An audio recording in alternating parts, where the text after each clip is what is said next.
And welcome to Egenis, and welcome to the book launch for this fine volume, which is being launched slightly prematurely in the sense that it hasn't actually been published. This is not actually the book.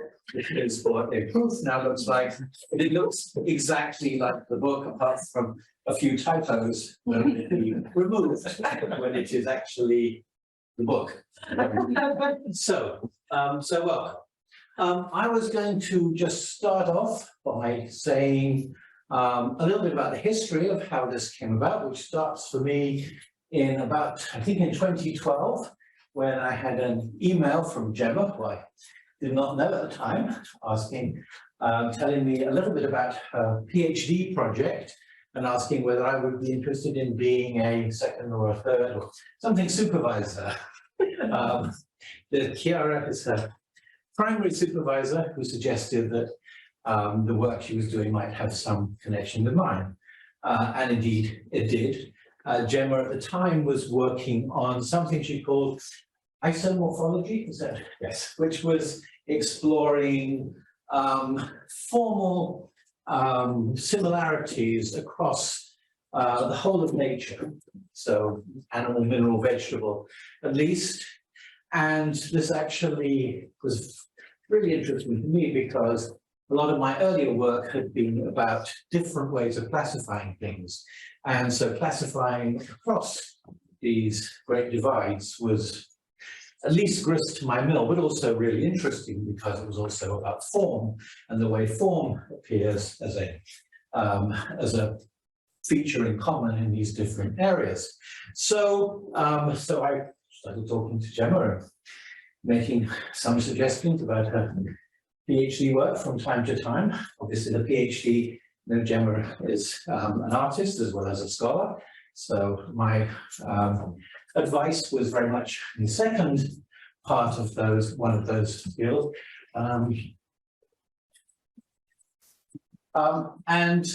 That was really fun and very novel for me. I certainly learned something about the art that Gemma was doing, making wonderful images. At the time, my big interest was in process, particularly process biology. And so inevitably, I talked to Gemma about this and started to formulate a concern that process was rather hard to represent. If you look at scientists, unlike philosophers, and philosophers, as I don't know, are very visual people on the whole, and generally find it much easier to talk more in something and draw pictures, but pictures look static most of the time. And so a kind of static view of life that I was opposing seemed sometimes to be very much encouraged by the way images of living systems were. Actually, I was then talking to James Wakefield, a cell biologist here, who has been very much involved in this for a long time. And so Gemma started a new kind of project called Isomorphogenesis, which was talking about how I was trying to provide images of changing form, changing shapes. And as we talked about this over the years, Gemma finished her PhD in 2015, I think, and we thought this would be a fun thing to pursue. So, as one does, we wrote a grant proposal, which involved James as well as the investigators, and we got a nice chunk of money from the AHRC to work on drawing processes of life. I think the title of the book is the title of the grant project. So from 2017 to 21, we were working on this project, and this, or what this looks like but isn't exactly, was the big outcome. And this book contains a number of things. It includes one of the things that Gemma was doing. She probably was going to tell you more about this, but briefly, she was working In James's lab, I guess you'll say what you were doing there. Not in James's lab, I'm going to talk a little bit about proteins.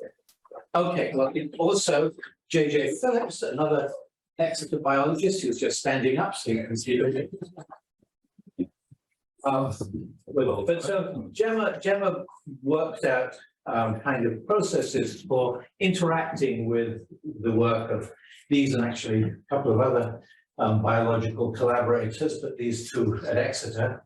And particularly in, I can talk about James, who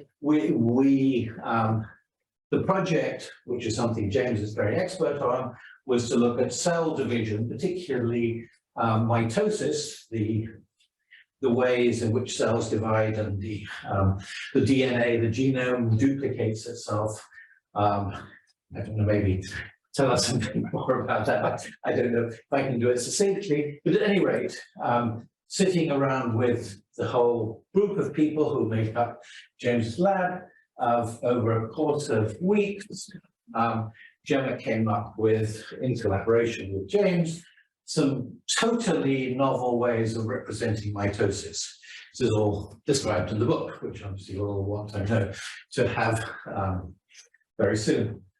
So we have in this book descriptions of these collaborations with various scientists, also a number of chapters by people who've been interested in the relation of art and science for varying lengths of time.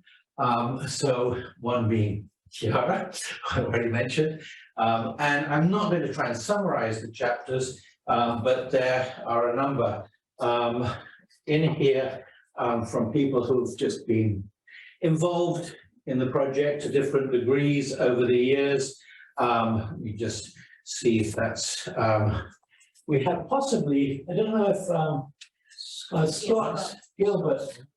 Yeah, I saw him join. Yeah. Okay, yeah. So someone here who is a very distinguished American biologist who wrote the foreword and the in collaboration with his daughter and afterward, and various other people, Lee Chichester and Heather Barnett. Wahida is, hi, it's here. I was not expecting to see you, so I didn't recognize you there. Sorry. And Janina Wellman, who, as I say, all have historical or philosophical interests in the relationship between art and science. I guess there's another couple of books like we have here. This one by Gemma, which I guess is in some ways a theme that runs through a whole lot of this, is the idea, the thesis that drawing isn't, as people tend to think, just a way of, at the end of the scientific process, when everything's been discovered, then somebody comes along and draws a picture of it. It's actually a much more integral part of the process of doing the science. And I think that many chapters in this book, both reporting the work that's gone on in this project and commenting on other historical episodes, other scientific projects, makes very clear. The other thing, of course, is my interest summarized in this other wonderful book, which I won't talk about other than to say the definitive contemporary work on process biology, not just written by me, written by all kinds of people, including several in this room, trying to explain why we have to stop thinking of life in a kind of mechanical way, sort of static parts interacting with one another. But some of the time, at least, we have to remember that it isn't really like that. It's actually, everything is changing all the time. Trillions of things are happening inside your body every moment to make you stay alive. And we really need to understand the very dynamic nature of biology. And I guess the hope of this project is that images of the sort that Gemma is producing and that some other people who are imaged in this book, whose images can be found in this book, have also demonstrated is a potentially really powerful way of promoting that, that more realistic, more fundamental way of understanding life. So I think with that, I'll hand over to Gemma. Yeah. And yeah. Good. Okay, so thanks, John, and thanks everybody for coming, and thanks to Adam for being here. He's going to give some comments. Thanks to Chiara for coming from London today, and Wahida coming from Manchester, and thanks to JJ and James for being here. We're also going to hear from you, and thanks to Scott, who's in the Zoom, and I think Enina and others who are further away for joining us. And so, yeah, it's exciting to be here because we've got this new book. And I thought the first thing I would say is that I was thinking about introducing them, like John said, you know, it's a bit like the history of my work and John's work and sort of coming together. And so I thought it was a bit like, you know, I took my book and John and Dan's book and just, you know, mix them up. So you might get something like that. So that's, you know, you'll find that kind of, you know, exploration of drawing as a way of knowing and as a kind of epistemological tool, and then this process philosophy biology and specific examples of processes of life that we explored in the project, combined with these kind of wonderful contributions from philosophers and artists and historians about you know, drawing in the history of science. And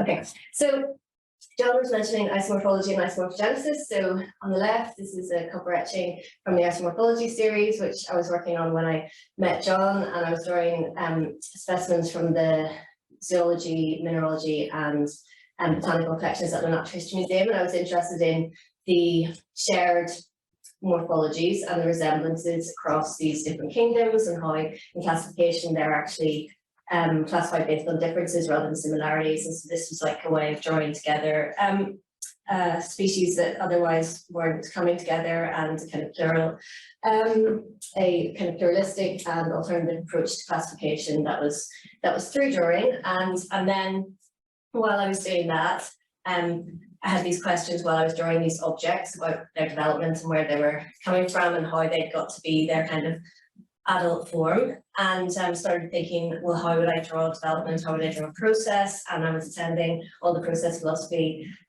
workshops that were going on here in different places, and I found that really inspiring, and I started to make a series called Isomorphogenesis. So I was taking a form in the abstract, so like a spiraling form, a cylinder form, and then applying these kind of developmental verbs to the form and kind of evolving like that, and then marrying the adult forms together to create these progenies. And that worked really nicely in a kind of general and abstract way of thinking about development, but not in a very specific way about a specific process. And that's really what we wanted to try and do in this project, was to try and investigate, you know, the very kind of minute details of different processes of life and see how we could bring drawing into it and kind of study of that.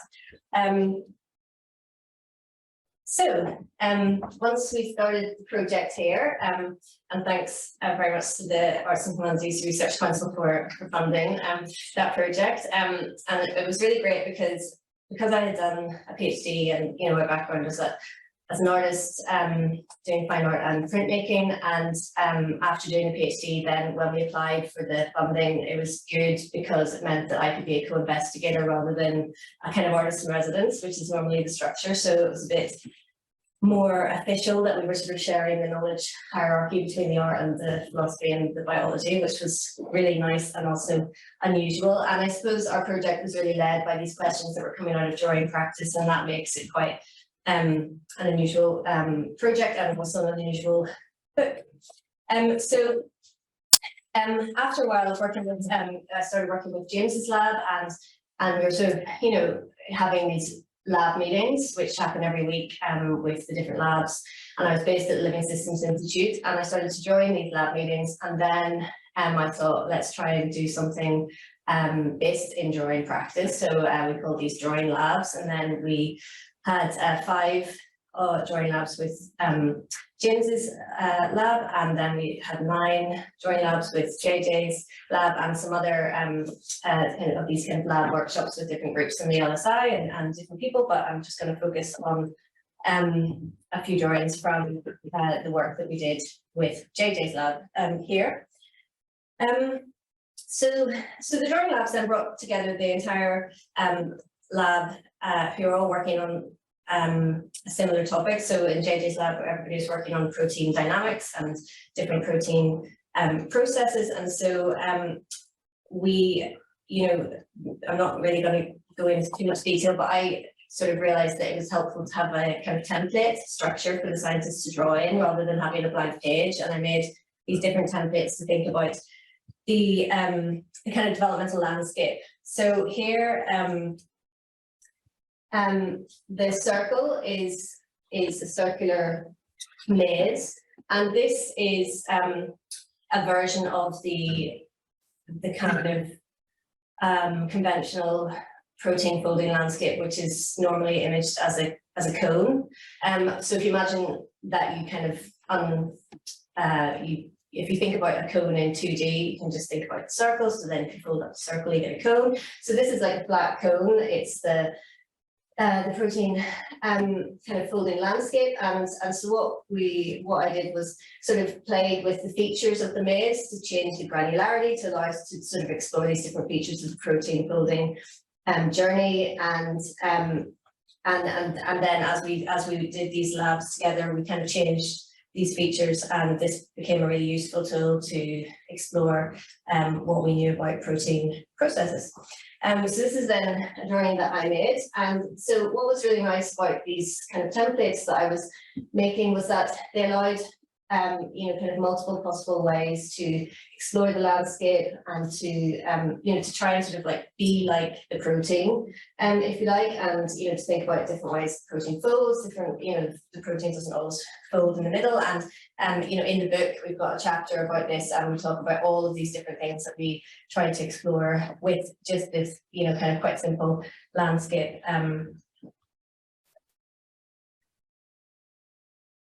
So these are the drawings that I made from the project. So, I mean, I think what's always been really important is that, we're sort of exploring how drawing can become part of scientific process, thinking about, especially when, drawing historically in science is more about drawing objects or drawing time slices of a process. But when you're working with something so dynamic, like something like protein folding or mitosis, it's really difficult to actually think of a method for scientists to use to try and draw that, because you've got animations and videos, but that doesn't allow you to really take part in that kind of understanding of a dynamic process as it unfolds.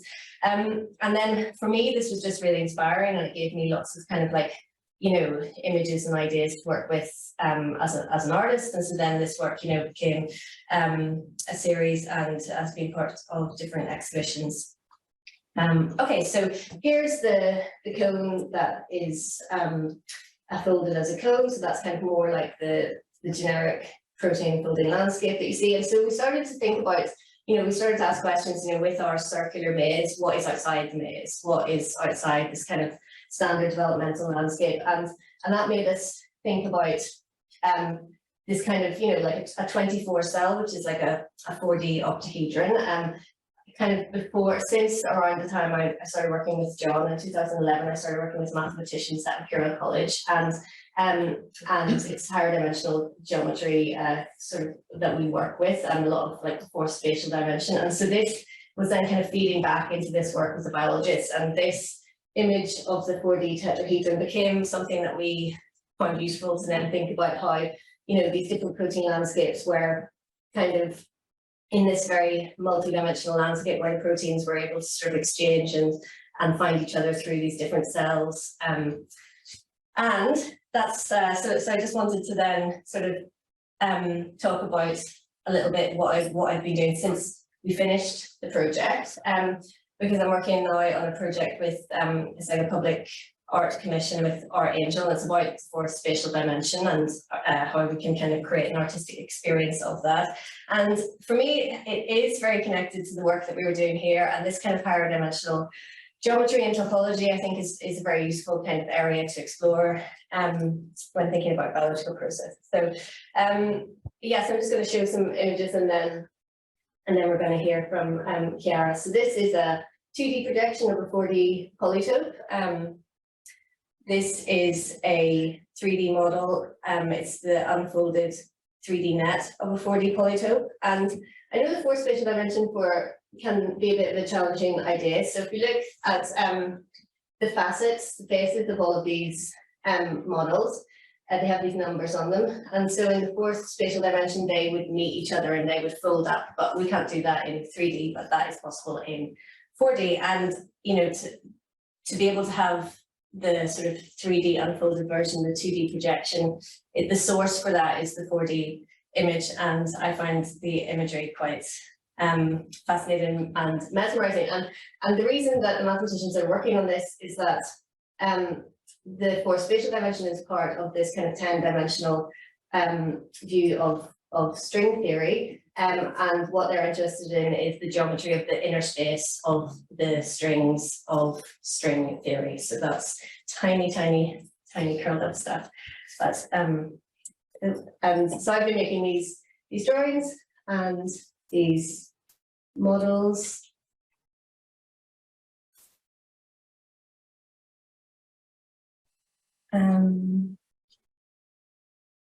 And this is still a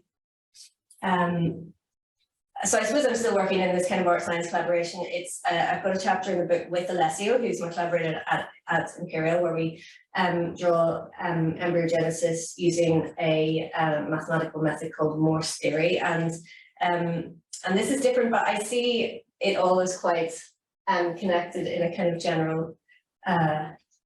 Oh, hang on.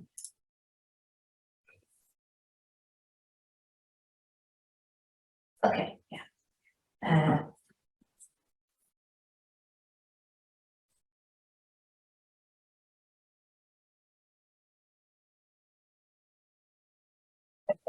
And so then I wanted to show a few images of the work that we made in this project in George versus Life that were in different exhibitions. So this here are some images from an exhibition called Critical Zones that was at the Center for Media Art in Karlsruhe in Germany, and this exhibition was curated by Bruno Latour. And it was just a really interesting exhibition. It was really great to be part of that. That was during one of the lockdowns. This is the series of the drawings of mitosis in different organisms and collaborative drawings with James, and then this kind of final drawing that we made. And this is an image from an exhibition called Plant Thinking in Contemporary Art that was at the Kröller-Müller Museum in Otterlo in the Netherlands. This is an image of, again, the mitosis series in an exhibition about genes at the Deutsche Hygiene Museum in Dresden. And then this is work, so this is the protein landscapes and some of the mitosis works in an exhibition called Botanical Mind, which is at Camden Art Centre in 2021. And that is the end of my introduction, and also kind of, you know, introduction to the book, but also introduction to this kind of a new project. So now I'm going to pass over to Chiara. Yeah, okay, thank you very much. Thank you for having me. So I'm going to try to be brief, but somebody stop me if I go on for too long. Okay. My name is Chiara Ambrosio. I'm normally based at University College London, but I consider myself a friend of Egenis. I hope you friend me back. Yes. So I've had the pleasure of following Gemma's journey from pretty much the beginning. And the truth is, she's very modest. The truth is, Gemma has supervised me mostly. So I see my contribution to this book a little bit as a way of saying thank you for the wonderful journey we've had together and for how much you helped me really think and systematize a little bit some bits of philosophy that I was doing on my own and some bits of philosophy that really emerged through your own practice of drawing, which has been amazing inspiration. So read the book. It's a great book. Read the book. Okay. So my chapter, I'll tell you just a little bit about it, is called Drawing as a Pragmatist Visual Epistemology. That's because I've been working for a very long time on pragmatism, which is a whole philosophical approach that started in America in the end of the 19th century and is now undergoing a big revival, right? The way I've been thinking about drawing as a pragmatist visual epistemology is in very simple terms. You think about what drawing is, and it's a way of knowing, as Gemma told us through her work, but what does it really entail, right? So first of all, it's I want to think about drawing as an activity and as an activity of producing knowledge, and it's a kind of inquiry that happens through visually sort of following lines, adding, removing lines. In these, I adopt a very kind of pragmatist approach, and so I take inquiry in a very, very pragmatist sense. My pragmatist hero is the philosopher Charles Peirce. I'm super happy to have a fellow Persian in the room for once, Mariana over there. But Peirce, as we will see, basically places inquiry at the core of every process of knowledge making, right? And inquiry is the process of going from a state of doubt to a state of belief, and belief is a kind of springboard for action. So beliefs are not just these propositional things, but in fact they are dispositions to act out there in the world. And I think this is not just about sort of knowledge that is formalized or codified, but this can be applied also to the way in which we think about drawing as a mode of inquiry. So the Peirce scholar and philosopher Christopher Hookway tells us that when we inquire, we engage in a goal-directed activity. Inquiry is a kind of action. And so inquiry through drawing, I've been arguing, is an activity that is performed through pencil or pen on paper, in which we experiment visually with the possible consequences of adopting certain ideas, certain conceptions. We experiment with concepts and with the kind of knowledge that we're working with as we draw. And so drawing is, to me, a dynamic mode of inquiry, of visual inquiry, and it's a kind of action which invites then further actions. The way I go about it, sorry I have to do this to you, is through Peirce, this gentleman that many people have heard me going on and on and on about.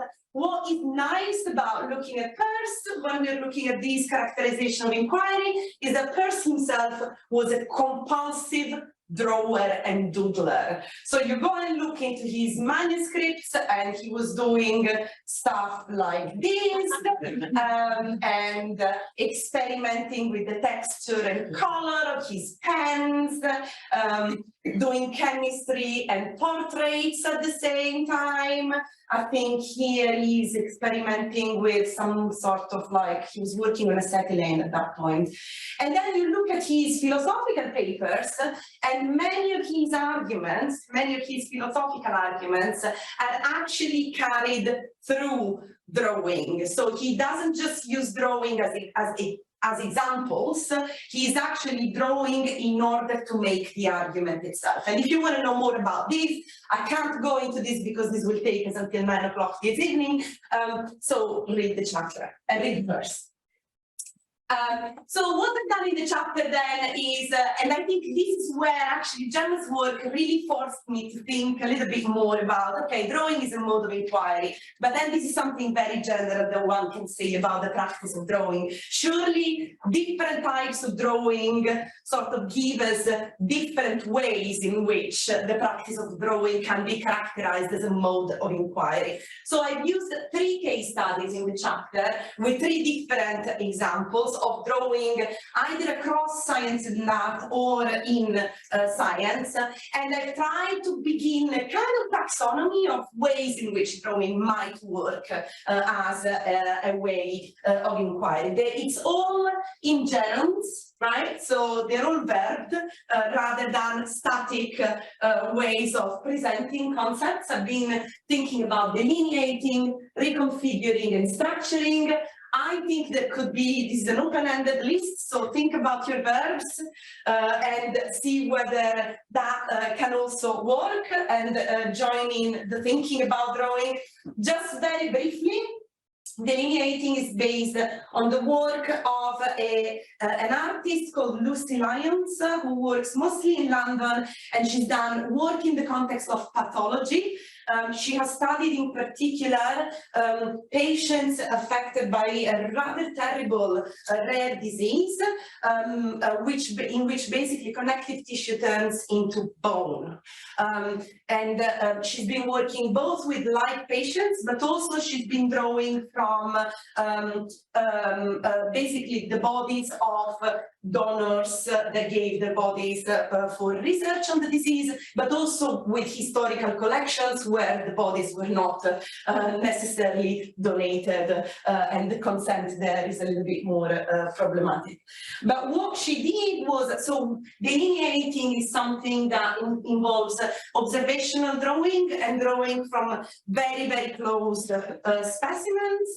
And it's basically done with very basic materials. It's done not in an anatomical context where you would have coding or labels. There are no labels. And instead it's the drawing itself that kind of allows the artist to focus on particular patterns of ossification and sort of highlight them. It's very trial and error, so in some parts the drawings are deliberately blurred because she was still trying to understand. And in fact, she talks about the practice of drawing as her drawing as a way of understanding the condition through the process of drawing it, basically, and through the process of interacting with these bodies. And so it's a way of coming to understand delineating a phenomenon through the action of observing and drawing it. And as you draw, you're making sort of conjectures about what is it that you're seeing here, right? So that's why I think that captures a certain pragmatist way of thinking about how we formulate hypotheses through the practice of drawing, right? My second case study, reconfiguring, I call it drawing doubt into inquiry, and it really takes cue from Gemma, John, and James's project. I thought that was a wonderful example in which basically the process of drawing allows to ask a what if type of question. What would happen if we thought about this concept differently? And one of the ways in which I really think, conveys a little bit the core of what's going on here is that when you think about mitosis, and this is one of the key insights I have learned from Gemma, James, and John's project, is that when we think about mitosis, textbook representations are very misleading. They seem to kind of chop the process in bits.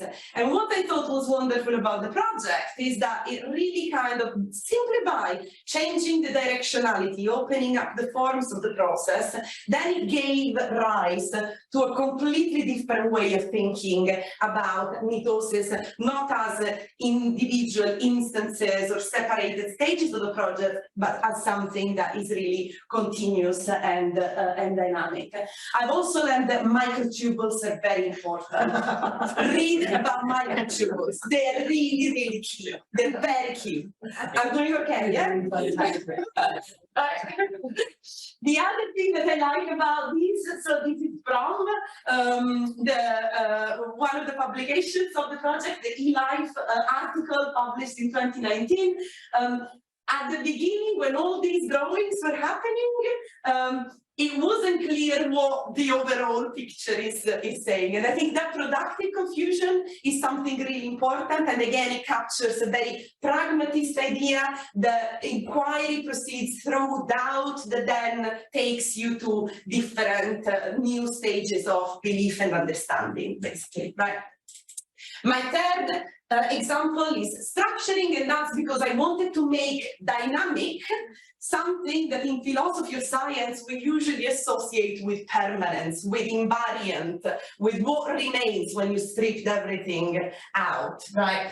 So I had stumbled before on Jane Richardson's Ribbon's drawings of proteins.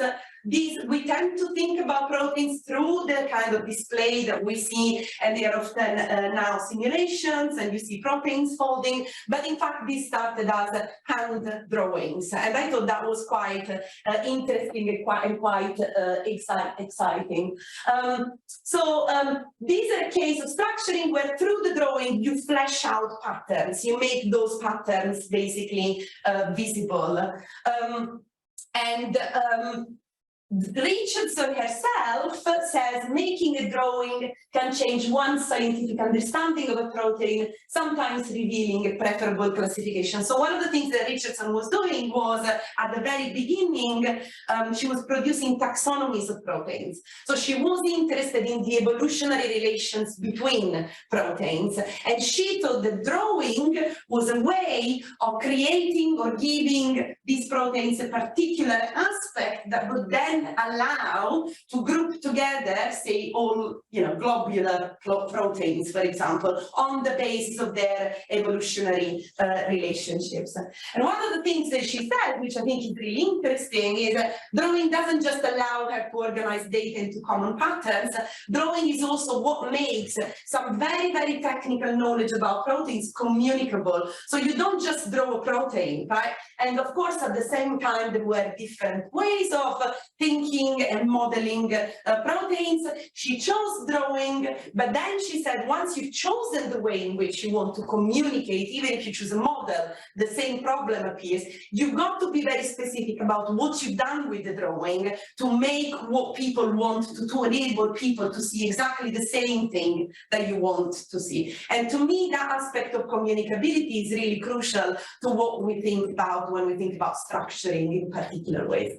And I'm going to stop here, but before I end, I want to say one of the things that I've discovered through this journey is that drawing really draws people together, right? So this chapter was written actually in sort of the middle of lockdown, right? It was that year when we didn't know what was happening outside. And I have to say, the workshop that led to this book, we did an online workshop, that was a lifeline. It really brought a community of people together, and it brought an extraordinary community of people together. I felt impressively lucky to be able to exchange ideas with scientists, with artists, with other historians and philosophers of science.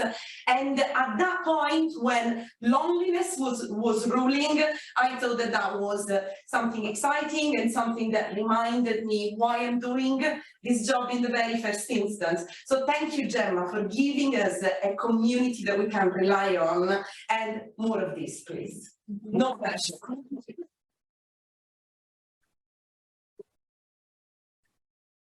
One thing before we move on, I was reminded when Chiara was saying to buy the book or to get the book, you don't have to buy the book, it is open access. And this also reminded me I should thank Egenis, and particularly its now director, Sabina Leonelli, for providing the funding for making this open access. So, The index. and for the index. No, the open access is from the AHRC. Oh. So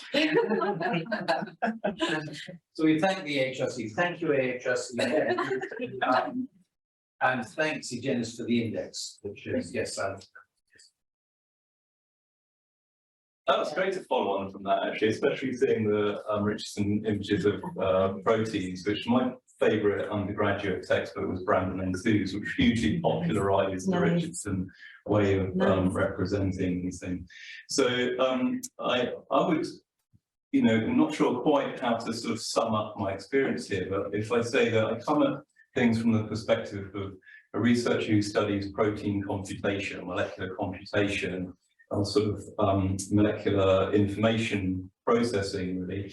And so we're very concerned with protein things and objects a lot of the time, right? And actually, yet what we're really interested in isn't the protein objects and things, it's the information processing and computation itself. And so that sometimes takes some prodding, to be honest, to get us to think more in those terms, even though that's what we really want. So what this enabled was a very important and very welcome sort of change in mental gears for us. And the other thing that I would say that was really key is something that I had an awareness of anyway, which is that everyone in the group is coming from very different backgrounds, right? So, you know, biology, molecular biology, pure chemistry, chemical engineering, physics, so all different kinds of prior training and formalisms, and yet what we really want is to rapidly gain an understanding of protein structural dynamics and energetics, and yet the formalisms for that are, you know, punishing, to be honest, and really present this barrier to entry.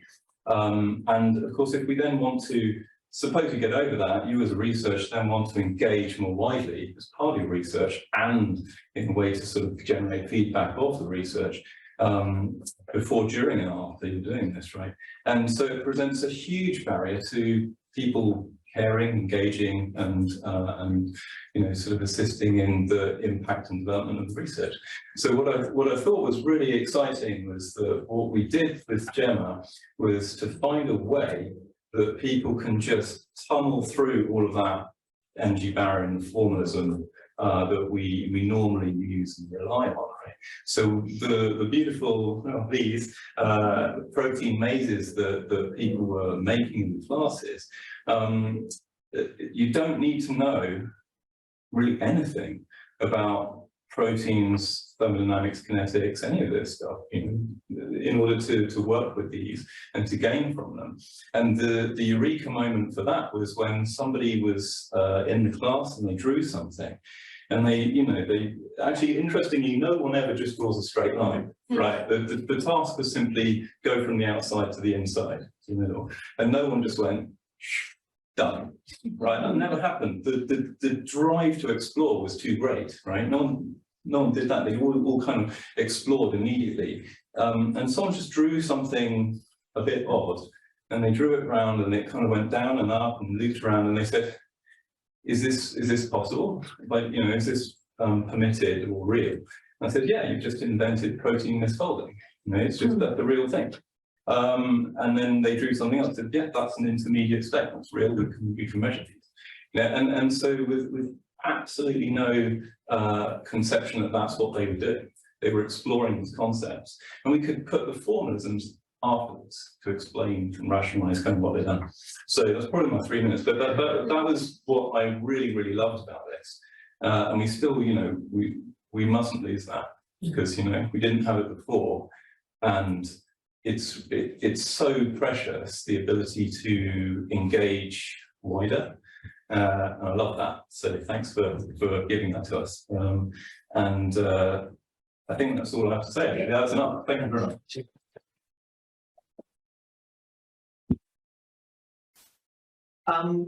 So coming into this project, if I was trying to kind of conceptualize my interaction with kind of philosophy and maybe process biology and where the root of that is for me, and it stems back from being a PhD student, from my first images of looking down a microscope at a variety of fixed cells, and then trying to recombine each of those individual images into a dynamic living process back in my head, and how you could then kind of write those things down and draw those things to, or those I shouldn't use the word things in this. Yeah, you know, to try to bring that together as this dynamic process.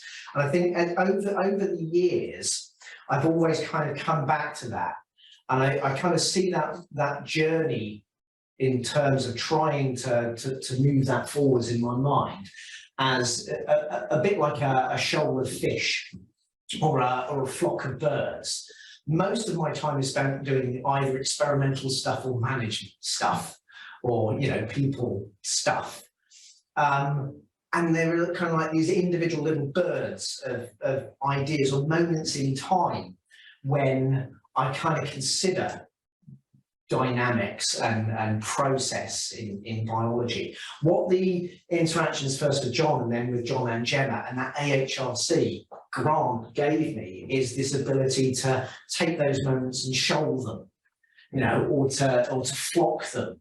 And just the density in time and in space of those moments when I could focus you know, my attention on what it means to be, you know, a biological process and my relationship with that, I think just was fantastic. And I know that, you know, it sounds like I spent probably a lot of time in those 4 years, and I spent most of my time apologising to Gemma that I didn't have the time because there were so many other things. It really was a concentration on that.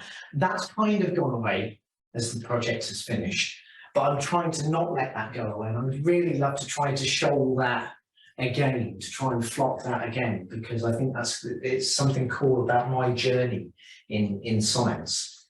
I won't obviously talk about the mitosis side of things. I think we've had some wonderful, thank you for showing the wonderful representation of that. Another personal aspect of that journey was the exploration of what we mean by a dynamic biological process.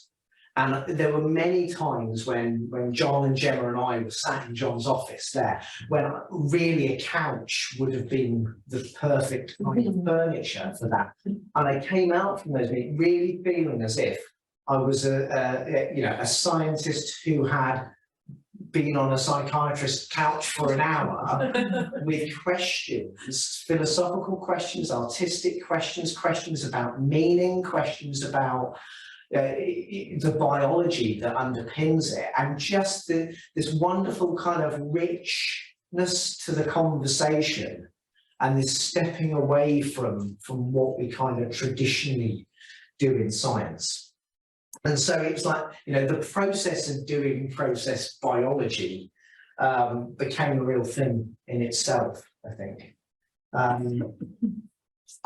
The summation, I guess the summation of that part of the project, of these mitosis pots, of these kind of flowing dynamic representations of form, really came when we were just thinking about the last aspects of publishing this as an article in eLife.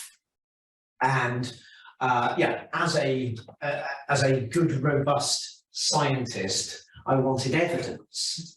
And so to try to get evidence that these forms carried meaning, we took the images that we presented, that we generated, and we sent them to 4 biologists in the field.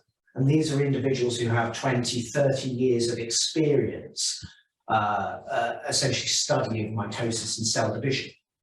And the first, we kind of worked backwards. We gave them the end result. So we gave them this representation, this mitosis pot, which had very little form, so like formal form to it, formal structure to it, but just this kind of this idea of dynamics to it. And out of those 4 people, 3 of them said things, wrote things that were able to kind of understand what that form was. And 2 of them of that really kind of nailed it. And they were able, just through colour and shape and relationship, to identify this is a representation of a population of microtubules. This is a representation of the DNA of the chromosomes and of their condensation and their decondensation over time. And that was just such a special validation that these forms carried meaning. and that meaning is related to understanding, and meaning and understanding are then related to the scientific process in relationship to hypothesis. And so we had this really kind of rich conversation about how that representation could stimulate a hypothesis generation journey in people who were then coming across it. Okay, you need that implicit knowledge behind you. But actually, what if you don't? You know, there's so many different unanswered questions, both about what the meaning encapsulated in that is, but also from the biology perspective, you know, what's the next set of experiments that we should do based on that? And it just opened up a whole load of vistas. There is another chapter which I contributed to the book towards the end, and that kind of comes back to this idea of, well, actually, is that harnessing of the imagination actually a valid way of doing science? And if it is, you know, what forms can that take, and how can we explore that? So just very, very briefly in that chapter, it relates these three different kind of concepts which we term sort of flow, attend, and flex. And in this process of flow, that's very similar to in sports science or in esports, where actually getting into the zone, getting yourself into a position of concentration and sort of limbering up in relation to cell biology is just something that we do intrinsically as scientists, but we never acknowledge. So can we formalize that? Can we make that useful? Is that a way in which we can, you know, enhance the experimental process? And then attend is actually really about the relationship you have with that biological phenomenon at the time. So when I was a PhD student, that idea of looking down the microscope for 3 hours and you know, and involving yourself with that sample and that specimen, in relation to my PhD students who put a sample on a microscope and click a button and they go and have a cup of tea, and they come back and there's a series of images on a computer that they can then spend some time later in a big shared office using ImageJ to try and, you know, quantitatively analyze parameters. And actually, so is their value lost? If so, what is that value? How can you maybe reinstate that value and you know, get the priority to that actual time that it might deserve? And then finally, this concept of flex, which really came out from the collaboration, which is, and John won't necessarily agree with me on it, but a processual view of biology, absolutely essential. Mechanistic view of biology, does that have value? Yeah, I would say it has value. And being able in your mind to switch between those things, switch between those concepts, so you have a series of results, and actually the results remain the same, but switching the way in which you think about those. And so the idea that I give is, in molecular biology and in cell biology, the predominant narrative is this gene product does this thing, does this process. Okay, and so if you knock out that gene, you write the paper and you say the function of this gene is this. And that mechanistic way of viewing things isn't invalid, but it's limited. If you take that processual view and that kind of holistic view, and you say, in the absence of that gene product, what's the system doing? How does it respond? How does it compensate for the loss of that activity? It's exactly the same data, but the exploration that you take as a scientist is very different. And I'd love to take this flow attend flex is essentially where I would love to take this further. And I had a few sort of preliminary conversations with John. I'm looking for the right, I was going to say mechanism, the right mechanism by which I can take those individual birds and fishes and bring them back together into a group for another prolonged period of time. And none of that would have happened. None of that would have happened without that collaboration with John and Gemma. That's how I would like it.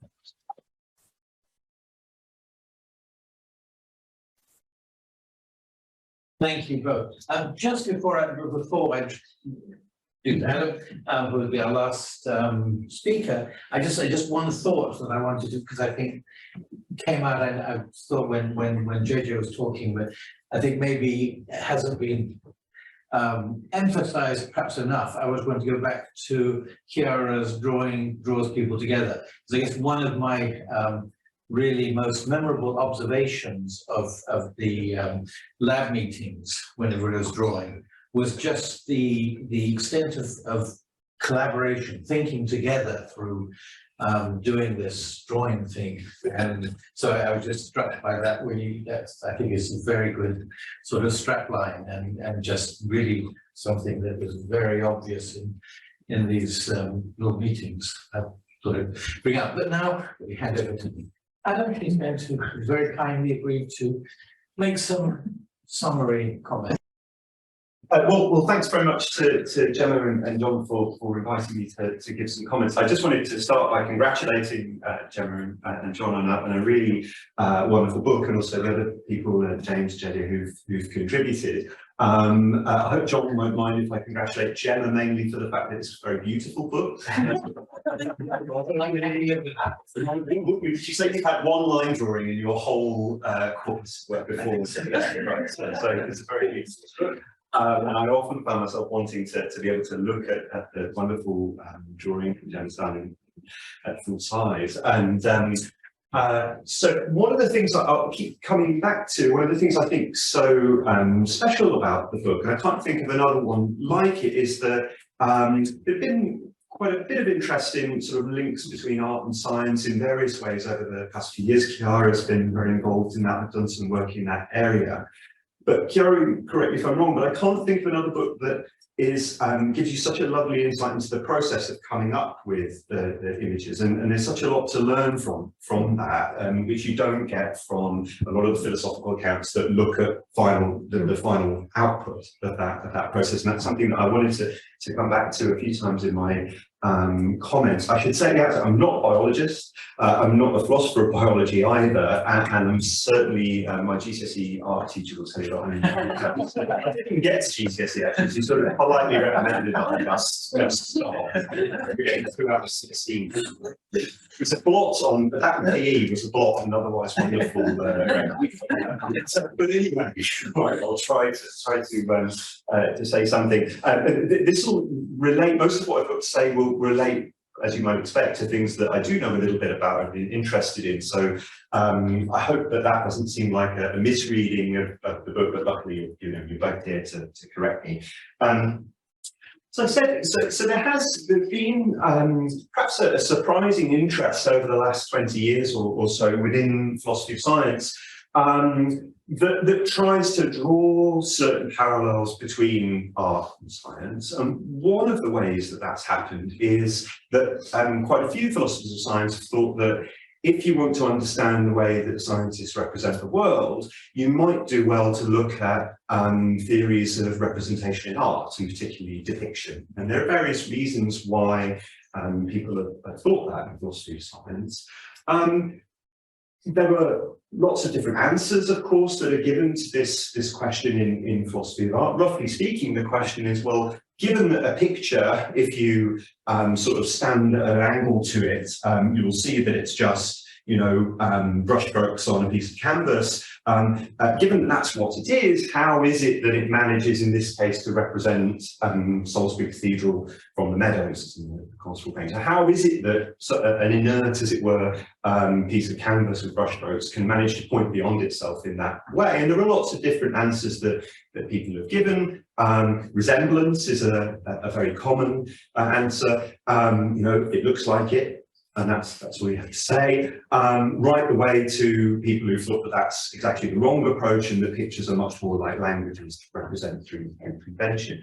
I guess the interesting thing from the perspective of this book is to go back to something that John mentioned right at the outset, that the standard way that we think about the problem of depiction is very thing-like. So, cathedrals don't last forever, but they're probably the more long-lived things are around. I just went to the cathedral in Poitiers, which is just falling down because of salt corrosion. So they don't always stick around forever, but they're fairly thing-like, they're fairly stable. the problem of depiction is often presented as in the title, right, about, what is it to represent a thing from a particular point in space and time, and to understand how that kind of representation occurs.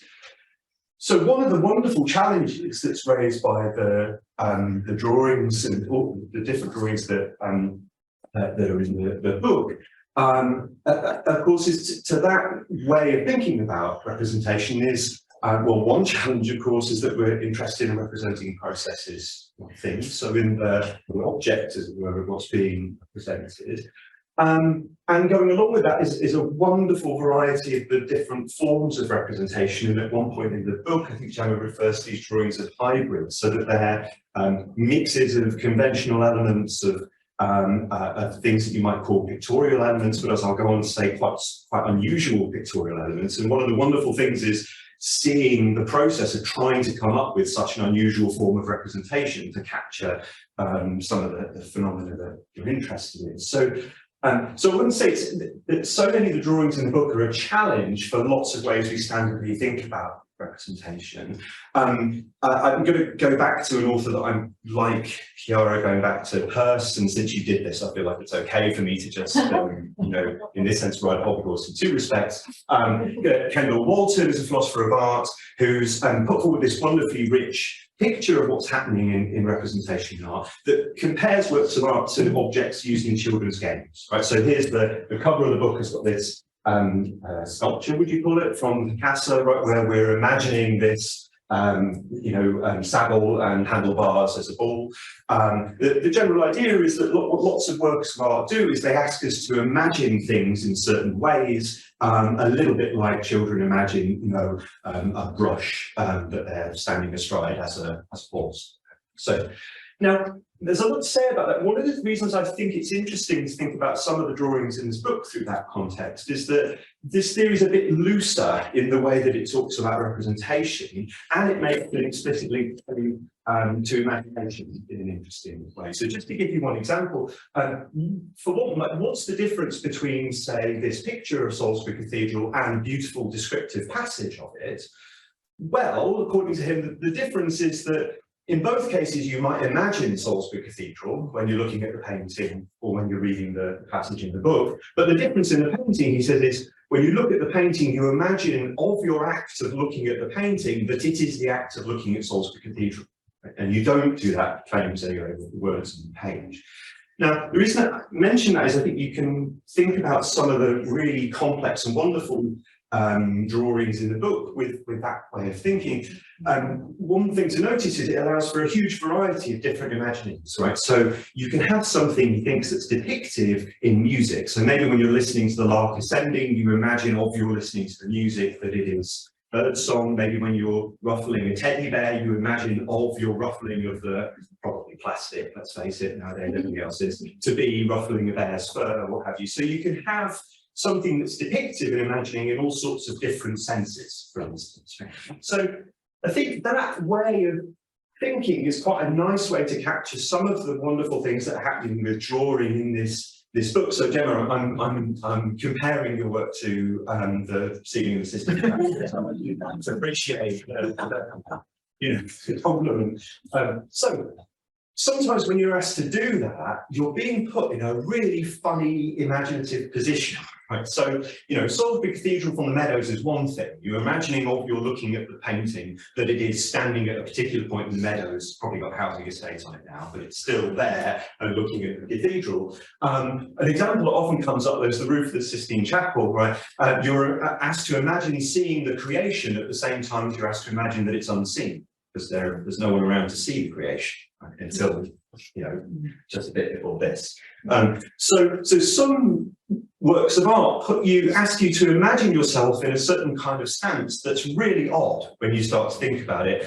An example I've thought about in the sciences, think about things like molecular models. Right? You're asked to imagine looking at a molecule, and also that really it's a very odd thing to talk about a molecule as having an appearance. Right? And nevertheless, it seems like that's the sort of imaginative stance you can manage to put yourself in. And if you think that using molecular models is helpful and important, then, you know, that kind of imagining has a real payoff as well. Some of the examples in the book are very hard when you start to think about what you're being asked to imagine. So lots of the space-time ones. So we're given these beautiful pictures of embryos developing over time, where the time dimension, as it were, becomes part of the space of the drawing. And if you ask, well, they look depictive. I mean, certainly they don't look purely conventional. But if you ask yourself, well, what am I being asked to imagine myself seeing? It reminded me of this passage from Mere Christianity by C.S. Lewis, where he says, you want to think about God's perception of time. You say, well, if you picture time as a straight line along which we have to travel, then you must picture God as the whole page on which the line is drawn. We come to the parts of the line one by one.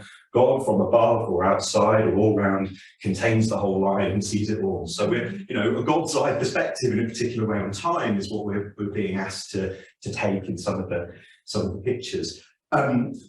It reassured me slightly that I wasn't just imposing my favourite theory of representation in art to read a passage like this that comes from one of the chapters in the book, where exactly this kind of imaginative game playing seems to be going on. So in the book you can find this lovely description about these protein mazes that we've seen on the cover, where it says the grid is like a game and the drawer is the player. There are many ways to play the game and many ways to be like the protein. Sorry, that should be in italics. Right? The maze drawings allow for imaginative mimicry of the protein as energy landscape. So, I mean, unless you're a panpsychist, right, unless you think that protein is that, this is a pretty weird thing that you're being asked to imagine. You're being asked to imagine that you're the protein moving through a landscape of different folding opportunities. And yet, you can do it. I mean, you seem to be able to do it. So some of the things that we're being asked to get into here are pretty odd when you look at them, but that's what coming up with novel forms of representation is often about. Right? So I think this is is one way to think about what's happening.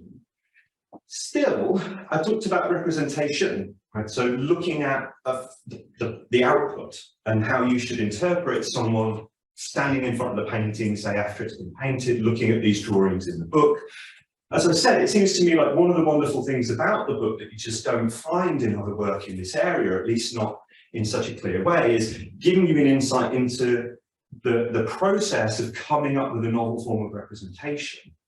And a lot of what I've said so far just doesn't really capture that. So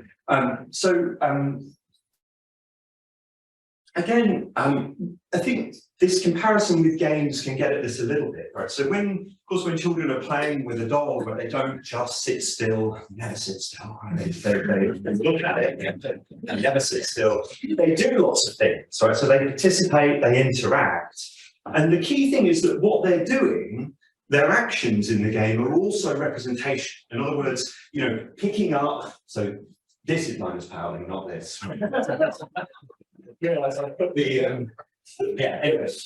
So they you know, picking up this funnel, it's a terrifying way to feed a doll, but isn't just picking up a funnel, picking up a plastic pot, right? But that action itself within the game counts as, is to be imagined as feeding, force feeding, a doll on hunger strike, there it is. So the key point, one of the nice things about this way of thinking about representation is you see that it's interactive, you participate in it. Right?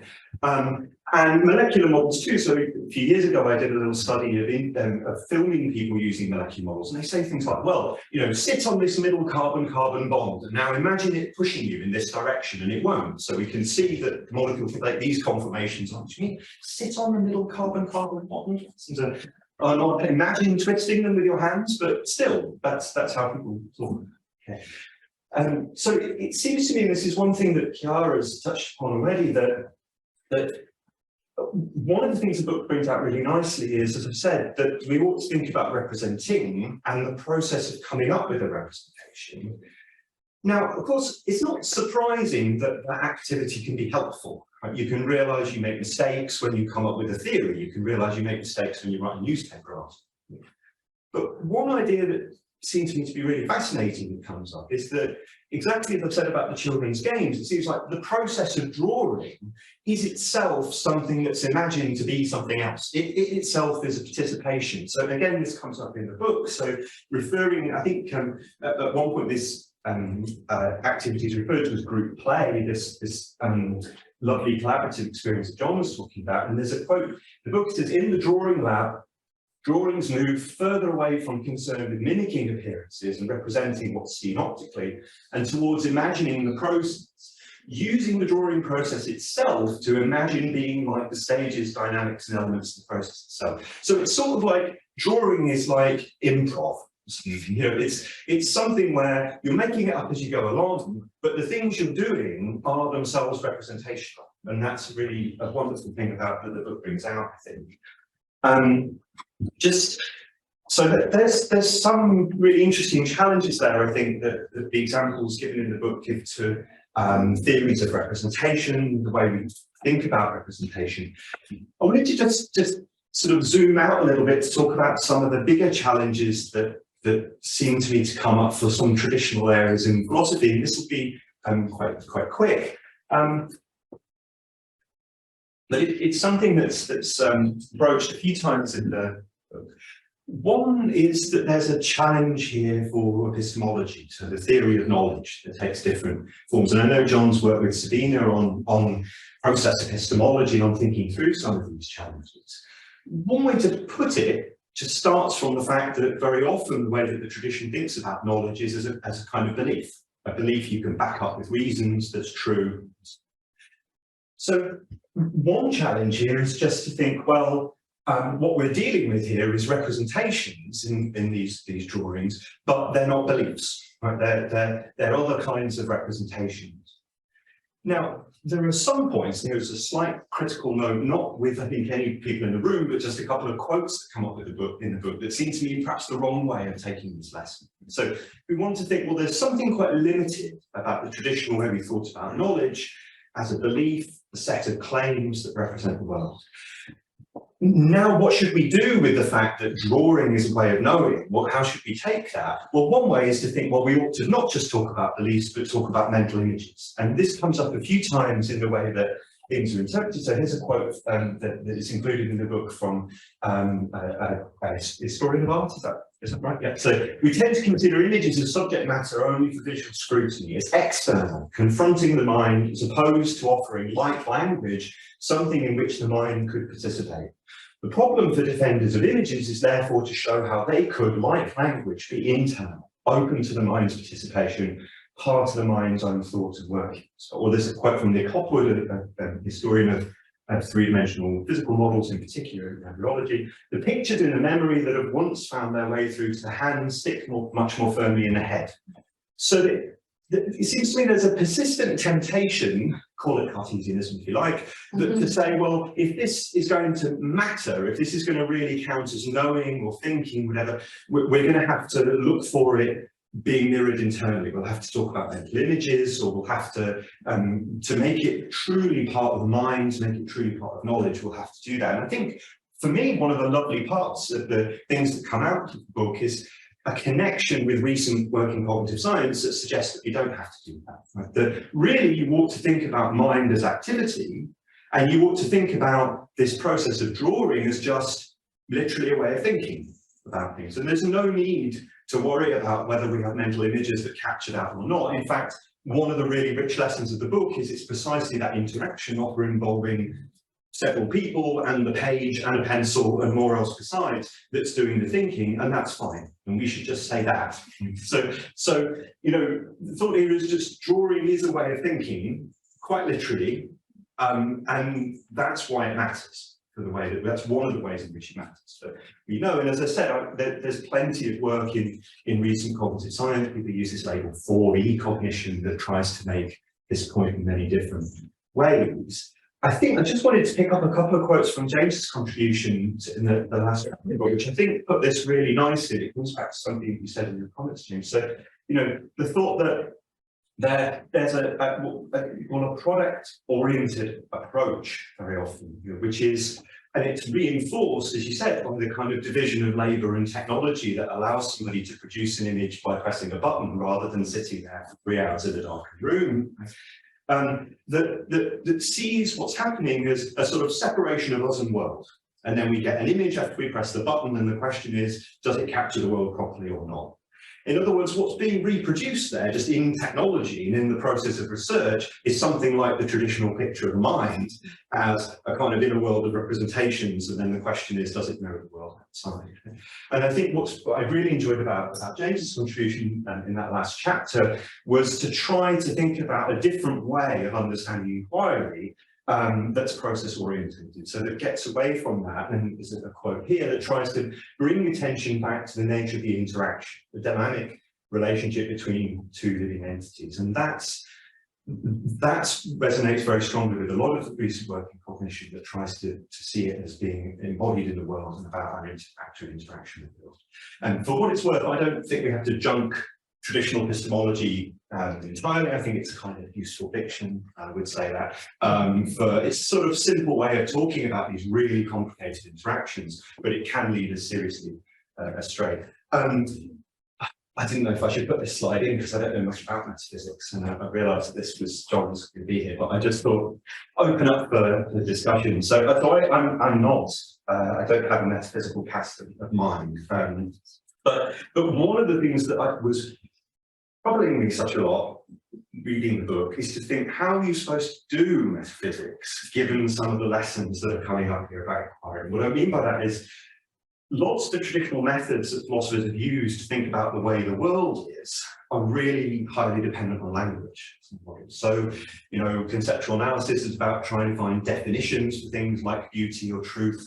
Got a little picture of Wittgenstein here because he's founded at least 2 of these methods, right? So in the early Wittgenstein anyway, you're trying to find out the way the world must be given the structure of your languages. Okay?